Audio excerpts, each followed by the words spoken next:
மீனராசி அன்பர்களுக்கு இந்த மார்கழி மாதம் பார்த்தீங்கன்னா ரொம்ப நல்ல ஒரு காலகட்டமாக இருக்குன்னு சொல்லலாங்க.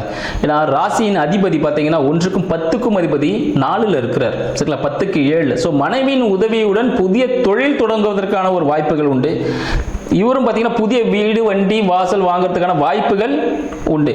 ஏன்னா லக்னாதிபதி நட்சத்திர அதிபதி லக்னாதிபதி ராசி அதிபதி இது எல்லாத்துக்கும் காரகத்தனமாகிய குரு பகவான் மிதுனத்தில் இருக்கிறார். அப்போ இவரோட திங்கிங் எல்லாமே பார்த்தீங்கன்னா பிஸ்னஸ், வாடிக்கையாளர்கள், இந்த ஒரு யோசனையாக தான் இருக்கும்.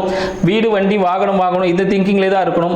ஸோ இந்த விஷயங்கள் எல்லாமே இவருக்கு கை கூடுமான்னு கேட்டிங்கன்னா மனைவியின் உதவியுடன் நண்பர்களின் உதவியின் மூலமாக கை கூடக்கூடிய ஒரு காலகட்டமாக இருக்குது. இன்கேஸ் கல்யாணத்துக்காக வெயிட் பண்ணக்கூடிய மீனராசி அன்பர்களா அவங்களுக்கும் திருமணம் கை கூடக்கூடிய ஒரு வாய்ப்பு. ஏன்னா 7ஆம் அதிபதி புத பகவான் பார்த்தீங்கன்னா அவருக்கு 9ல் இருக்கிறார் விருச்சகத்தில். அப்போ கண்டிப்பாக வந்து பார்த்தீங்கன்னா ஒரு காவல்துறையில் இருக்கிறவங்க, இல்லைனா இன்சூரன்ஸ் துறையில் இருக்கிறவங்க, ஒரு வக்கீல் துறையில் இருக்கிறவர்கள், சரிங்களா, மருத்துவத்துறையில் இருக்கக்கூடிய பெண் கணவர் ஆண் கணவனாகவும் மனைவியாகவும் அமைவதற்கான வாய்ப்புகள் மிகவும் அதிகமாக இருக்குன்னு சொல்லலாம்.